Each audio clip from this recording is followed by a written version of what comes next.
would think most coaches, the teams are different and there's new opportunities, and one of the things that, we've tried to never do is, make excuses going in or talk about, rebuilding year. There's certainly strengths and weaknesses, I think, to every team, and every team here, regardless of, your philosophy or whatever it is. And so, certainly when you look at last year's team, when I say last year, 2014's team, a lot of older guys and a lot of guys, that we lost either through graduation or the draft and those types of things. So yeah, there's certainly a lot of losses off those teams or that team from a lot of good players. But this team was different, and I think I don't know if I say this right, but I think I look back and we challenged this team early on, a young team that said that we can be really good, and but obviously some things had to happen for us, and early on, it was tough for a lot of reasons. I don't think when I look back at it now, it was tough. It was tough from the get-go. It was tough because of, even if you look back 365 days, from the draft to some guys leaving the program, to injuries, to guys getting off to a slow start, and so, again, I don't know if we ever look at it as rebuilding or this year you're not supposed to be as good as next year. I don't think coaches look at it that way. Was that something you saw as the season maybe started about how difficult it was going to be, or did you even notice it a little bit? I don't think you did. I mean, you just, at least I do, and I think what most people do, there's bumps in the road. There's things that don't happen the way you thought they were going to happen, regardless of, the things that I just mentioned. And I think at least I am very guarded to mention those or use those because, you're trying to build a team to win a championship, and you don't want them to have that crutch or that plan B, or that, hey, we're not really supposed to do this. But certainly we had a lot to overcome. How do you think Tate Blackman handled the year? I know it's a long way away, and what do you see him kind of? When you say handle as just maybe not the season, not having the success, yeah. I think he was terrific. I'm really proud of him.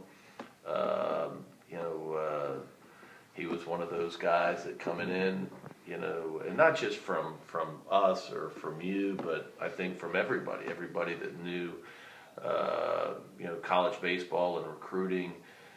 He was kind of the face of that class coming in, and it's tough. It's tough to. So when guys have success as freshmen, we say, what a terrific year. Even if they came in as a high-profile guy and a guy that was supposed to have success, but it's tough to play in this league as a freshman, and he just had a tough year. And one of the things that's different, I think, in our game, there's a lot of things different, but you can have a bad year.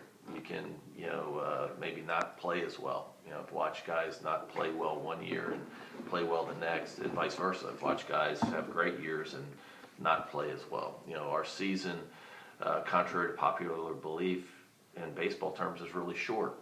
We play 56 games. It's 1/3 of a major league season, and so sometimes guys don't have good years, and he just got off to a slow start. But I thought he handled it terrific. If you watch him in practice, his energy and the way he interacts with his teammates and in the dugout, especially at the end when he wasn't playing, I'm really proud of him.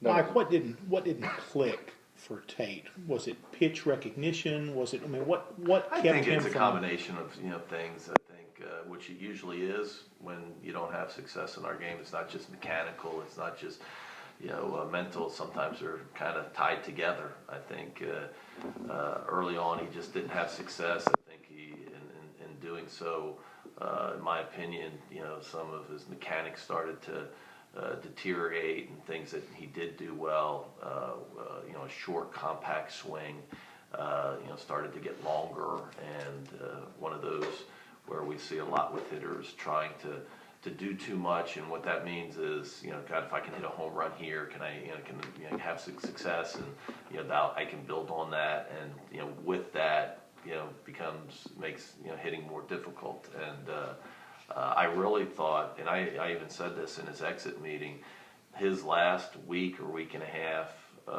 here in batting practice may have been his best BP since the fall. Unfortunately, we couldn't play him, or I couldn't play him. I just didn't think he was the best option. But if it was February, I probably would have played him, and give him a chance to get back out there. But because every at bat, in the postseason is so important, I couldn't do that. And I think he understood, and told him to go to Cape and have a great summer and get ready for a great year next year. What was the? Oh, go for it. You mentioned injuries. How much do you think the loss of Sean and Preston before the season started, how much do you think that kind of put y'all behind the 8 ball somewhat from the pitching staff? Huge.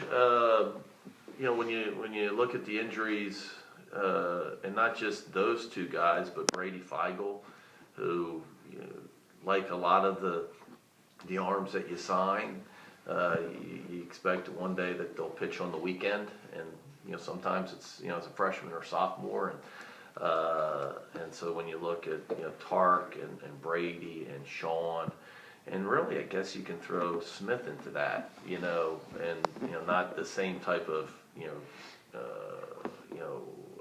injury in the sense where he couldn't throw, but just wasn't himself, and I think everybody would admit that. I mean, the stuff wasn't there, and I don't know if it's the leg or the sports hernia or what it was, but when you look at 3 of those 4, were could have been weekend guys, and certainly factors in on the staff and big factors, including Tark. There's 4 guys.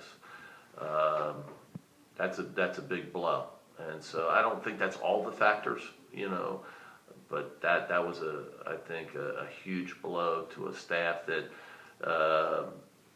needed some people. When you look at losing Ellis and Greenwood and Massey and guys from Laxer, from the year before. That I thought it was that was tough to overcome. Where are they